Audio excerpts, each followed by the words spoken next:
Hello everyone, and welcome to my Session 5 teaching memo. Winter has returned here in Poughkeepsie. Dr. Laura and I walked in Kingston Saturday in support of education. And I think I have a picture here that I can share with you. There we are, the lovely couple. Notice I am wearing my Patriots hat, going for 6 rings next year. Enough of that. The only thing I was really a little bent out of shape about was a board member from New Paltz who was invited to speak and kind of convoluted the purpose of the march with opting out testing and eliminating the Common Core. So she took that as her personal podium to convince those in the audience that and most of them were teachers, of opting out of the eliminating the Common Core and opting out of testing. My issue with this is the same as the issue with using public funds for private education, which is what the Trump administration is attempting to push through, is that the people that will take advantage of that are those parents who are savvy to navigate it.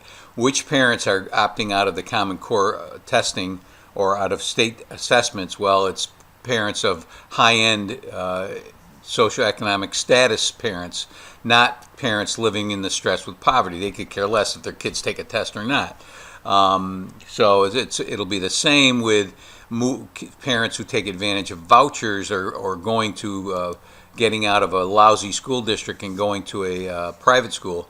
It won't be the parents who are under stress and living with poverty.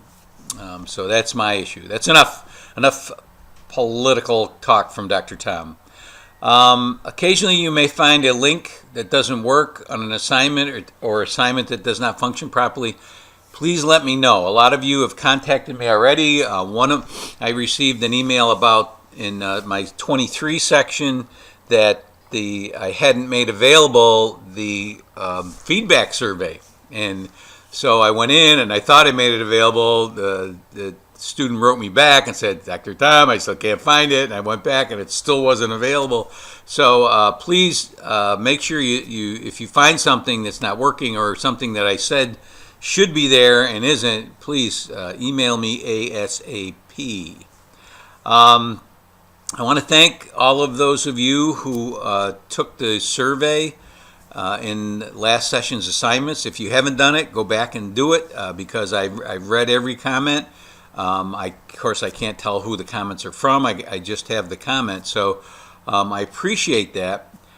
2 semesters ago, I changed the discussion board rubric on the timeliness criteria because I used to make it that to get an A, you needed to respond within the first 3 days. And I listened to you say that, hey, we work, we have 2 jobs, we have a family, we don't get to the discussion boards till the weekend. So now you can still get an A and post up to Sunday. So you can do Friday night, Saturday, Sunday, and still get within the 7 days to get an A.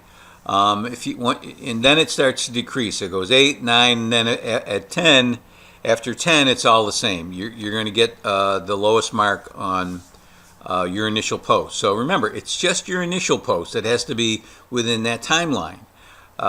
So make your initial post early, and then, if you can't get back on till the weekend, go on the weekend and do all your posts, because you need, to get an A, you just need to do 6 posts on 3 different days, and in my mind, it's not a lot.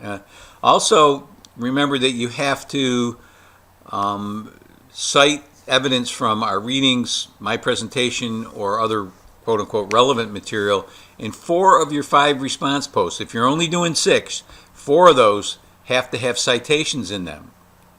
So remember that. And I've had emails complaining about this timeline that I have, but just a reminder that Turo recommends putting in at least 9 hours for every online course you take. Think about that, 9 hours. So in a live course, you go to class for 3 hours, then they expect you to do 6 hours worth of work after that. So 9 hours is what they estimate. I'm sure it doesn't take 9 hours of work to do my course. But finally, check my comments in your initial discussion board posts. Everyone gets 100 if you upload it, because the only reason I do it is to check your APA format and to make sure you're not plagiarizing, because it's checked by SafeAssign. So, but check my comments, because I made comments on your APA. You shouldn't be leaving graduate school and not knowing proper APA. All right, big ideas for session 4. The discussion board Harder Than the Dickens is closed, and as always, it makes me a little sad, because this gets my students to really examine the pros and cons of large-scale tests. It also ferrets out the difference between norm reference tests, which produces a normal curve. 68% of those score in the middle, between the -1 and the +1 standard deviation. So, and they're created so that will happen. Many people railed against norm reference tests like the SAT and the GRE, and in most cases rightfully so. They are created to sort and separate. They serve a purpose, and that's why they're made, to sort out people so they can see so the admissions people don't have to work as hard. Oh, you got a 1200, boom, I don't have to look at the rest of your material. So that's why they're created, and why in the world states would want to use those for their accountability tests when they're created so people will score in the middle is beyond me. The good news is that many colleges are not making these tests mandatory. They're making them optional, so that's a good thing. Our state assessments, on the other hand, are criterion referenced and based on the standards, so theoretically everyone could get all of the questions correct. They are not made to create a spread, only to distinguish between those who know the material and those who don't. The controversy about it is regarding how the state creates the cut points for each level, which is done after the test results are compiled, and that's the problem. So in a way, they're making it, they can make it so more people are getting a 3 and 4, or less people are getting a 3 and 4. I'm not exactly sure how they create those cut points, but that would be an interesting subject to research. Several of you read my short article about how standard is standardized testing. In it, I described the efforts of my friend, that's now my wife, Dr. Laura, and her efforts to accommodate her testing situation according to her learning style. The point I was trying to make was how far we have to take standardization, making sure everyone takes the test in the same way. A few of you commented that teacher-made tests are better than large-scale tests because teachers can design their test based on their students' abilities and learning styles. This is a misconception, because if you start changing your test based on what you, quote-unquote, think your students know, you will be doing them a big disservice. You need to create your test based on the learning targets that you've created in the beginning of your unit. These are what I expect students to know and or be able to do by the time I'm done. And you want to create your test to assess that. So you should create your test first. Okay, this is how I'm going to assess these two learning targets. One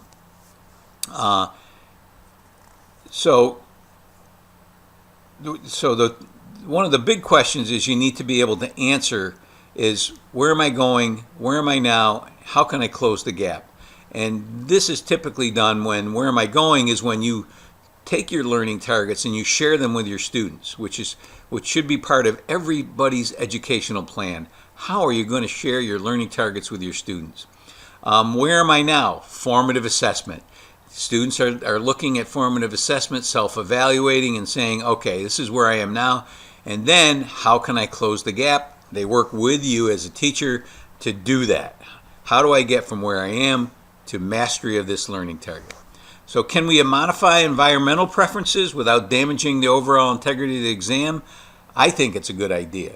With the coming of computer adaptive testing, we may see that large-scale assessments will be embedded into the curriculum, taken when students are ready to take them. Wow, wouldn't that be great? Now I don't have to set aside 3 days for test prep. I don't have to set aside 3 days so they can take the ELA, the social studies, the math, and the history exam.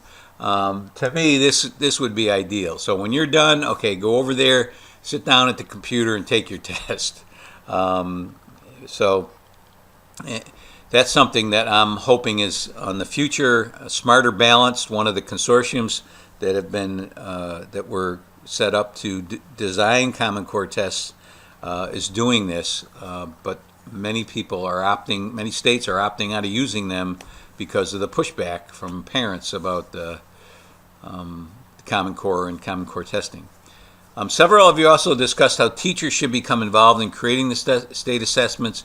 Now that Pearson is out of the picture, and that's for our grades 3 through 8 assessments, I still believe they're involved with the Regents exams. Questar, in partnership with State Ed, are now soliciting teachers to become involved in all aspects. Before it was just item review and test review, but now they're involved in setting up models, the curriculum models, and testing blueprints and item writing. So a lot of good stuff that's happening now. So if you want to be involved, you got your wish.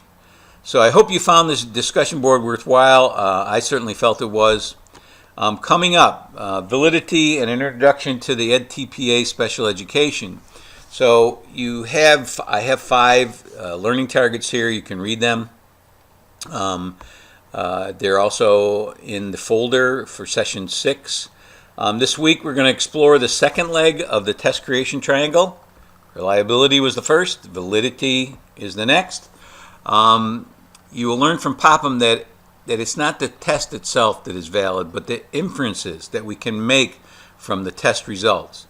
You have several vocabulary words this week: consequential validity, content-related validity, and predictive validity. Remember, I keep reminding you, fill out your vocabulary in your own words as we go through the course. You'll save yourself some angst at the end of the course. So let's talk about assignments. You have a quiz this week on reliability and validity. Some of you have already taken it twice. The hard copy, of course, is available in course materials. And so you have actually 3 chances to take it.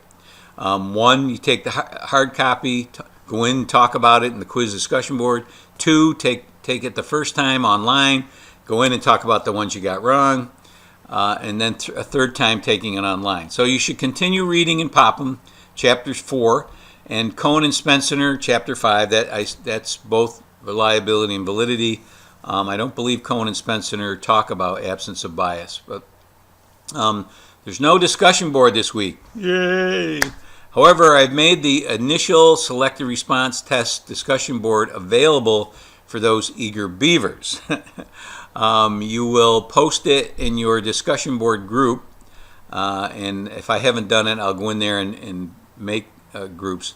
In my 23 section, I've changed your initial selected response posting groups because there are several people that aren't participating in the course, and I don't know why, but they're not.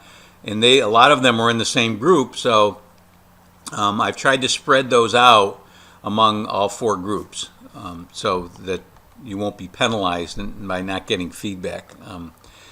This session will begin our performance task by becoming familiar with the EdTPA special education. Now you can find that in course materials. Everything you need is going to be in course materials for the next 2 weeks.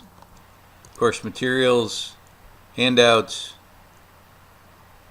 and you'll see there's the selected test response rubric. There's the quiz, hard copy of the reliability and validity quiz.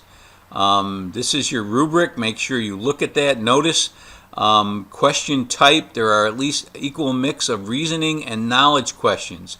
At least 60-40 of reasoning questions versus knowledge. So 40% of a 20 question test would be 8 questions. And that's going to be very difficult for most of you to do unless you work at it. This is the EdTPA Special Ed Handbook that came out last September. This is the EdTPA Making Good Choices in Special Ed, which gives you a lot of information. This is the Brookhout article, which will help you create reasoning questions. And this is chapter 4 and 5 in Chapuis et al.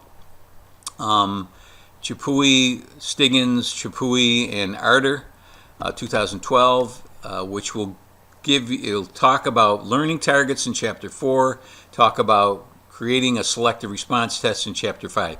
You need to read those because you need to make sure you know how to do it and what the guidelines are, especially for matching and multiple choice questions and fill in the blank, etc. They give you the guidelines. This is a guidebook on how to make your questions so they're not trick questions.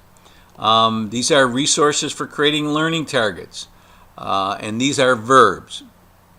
I believe the verbs for behavioral objectives are there, and actually they're in two places. They're also here, and what I want you to look at is these verbs down here.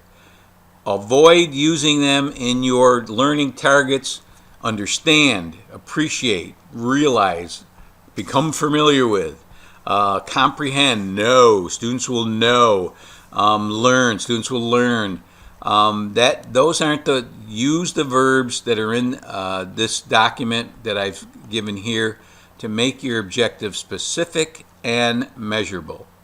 And here are a couple extra things that I think I talked about in my video this week. This Poll Everywhere is a formative assessment that you can use in your classroom, and students can use their cell phones to take part in formative assessment. So I think I mentioned these in my video. So that's the assignments for this week. I've given a sample reasoning question here, so you should read that. You can see that the answer can't be gleaned from searching for the correct answer in the EdTPA handbook. So it's not a knowledge question. It isn't how many videos do you need, how long should your video be, how many of these should you submit. Those are typically questions people ask because they're easy to write. If you read this Wiggins chapter here, you'll see, and I think some of you have read it already, he writes about why we should stop bashing state tests because teachers are not creating these kinds of questions, but the test makers are. So as you begin to create your initial selective response test, be aware of the selective response test rubric, which I just showed. It outlines the requirements. This is going to be a process of assessment for learning. You're going to get a chance to submit your initial draft. I'm going to give you feedback on that. Your group mates are going to give you feedback on that. And then they're going to take it and answer it. So they're going to take your test, and then they're going to give you feedback.